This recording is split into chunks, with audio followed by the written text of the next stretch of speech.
Hi, I'm Craig. Stay tuned for my comments after the video.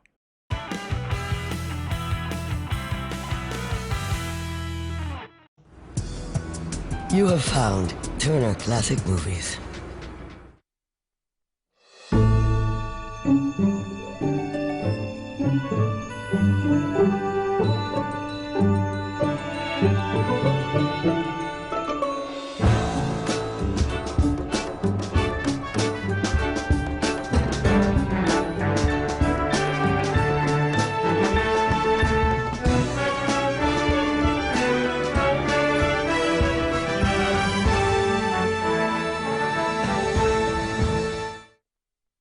Hi, I'm Robert Osborne.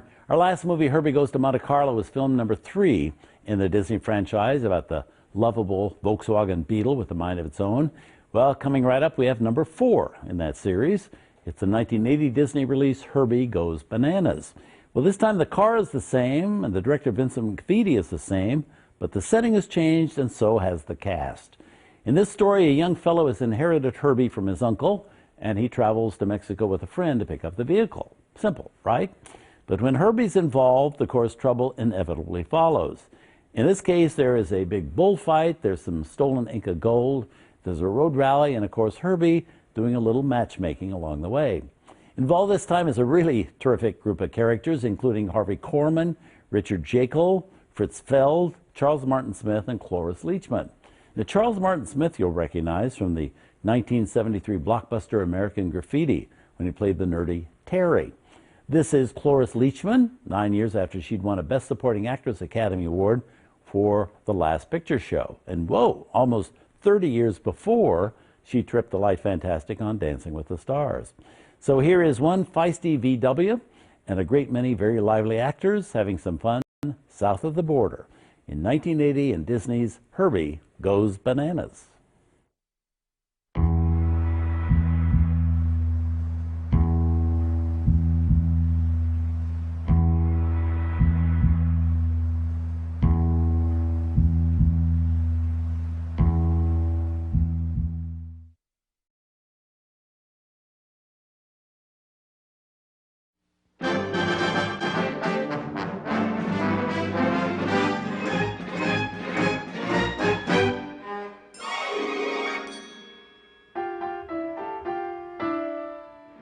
Steady, boys, steady. That's the car that's going to win the Grand Premio of Brazil.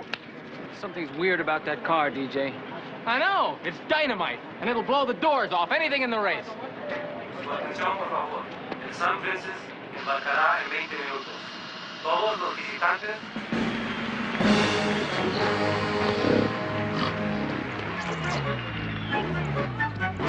Can't believe this. 30 years at sea, and I'm gonna die in a boat.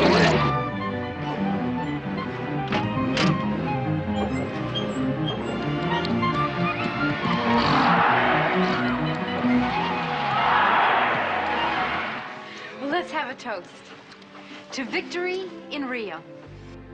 Victory in Rio!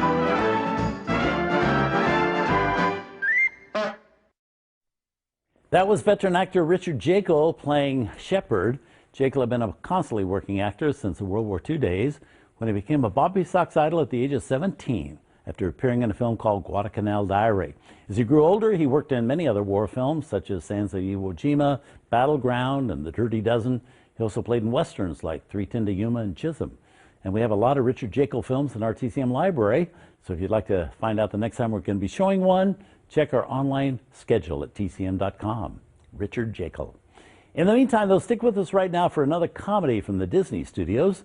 No Herbie this time, but we do have Jan Michael Vincent, who is part Tarzan, part Michael Jordan, part Tom Brady, part David Beckham. In other words, no athlete outshines him. Tonight on Turner Classic Movies, coaches Tim Conway and John Amos discover the world's greatest athlete. Then wealthy Louis Calhern makes big changes for his beloved in The Blot. And Jacques Tati runs amok at a resort in Monsieur Hulot's Holiday.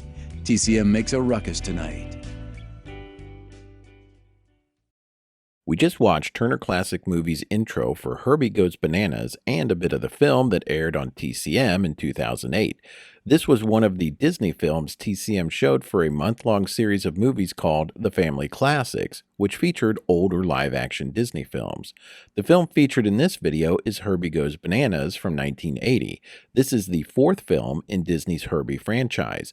The film stars Cloris Leachman, Harvey Korman, Stephan W. Burns, Charles Martin Smith, Elyssa Davalos, Joaquin Garay III, John Vernon, Richard Jaeckel, Alex Rocco, and, of course, Herby.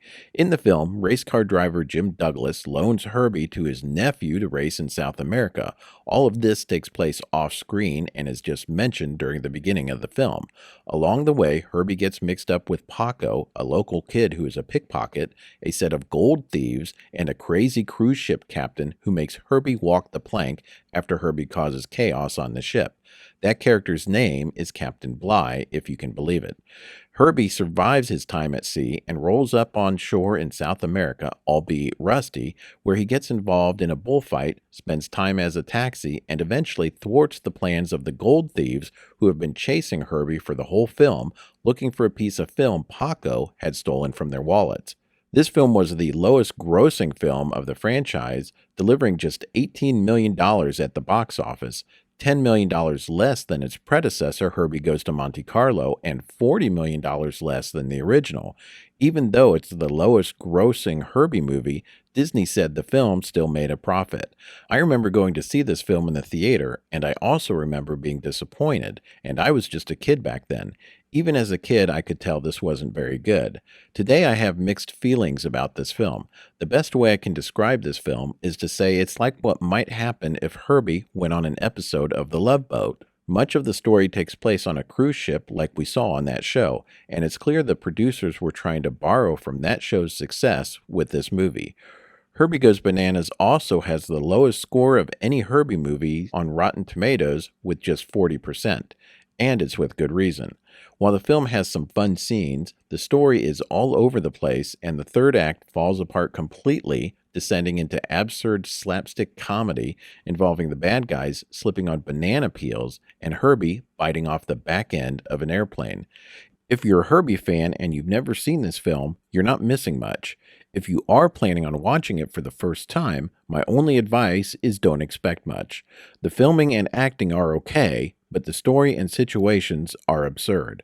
You have to believe Herbie can move freely about a cruise ship and do things like take elevators and fit through standard doors. And Herbie gets thoroughly trashed in this movie. During the second half of the film, he is almost unrecognizable, all beat up and covered in rust. It's not a very good look for Herbie, and it can be off-putting if you're a fan of the franchise and the other films. I know I didn't like seeing Herbie like that. Of course, by the end of the film, Herbie looks clean and pristine again, which gets us back to the utterly ridiculous and absurd nature of this film. This video also included an introduction and wrap-up from TCM host Robert Osborne, who highlighted some of the veteran actors who appeared in this film. Well, those are my comments for this video. If you like these retro videos, please subscribe. Give this video a thumbs up, click the notification bell, and leave a comment. All these things really help the channel. Keep watching for more retro videos like this and other retro videos like Retro Talk. Take care of yourself and look out for others. Talk to you later. Bye.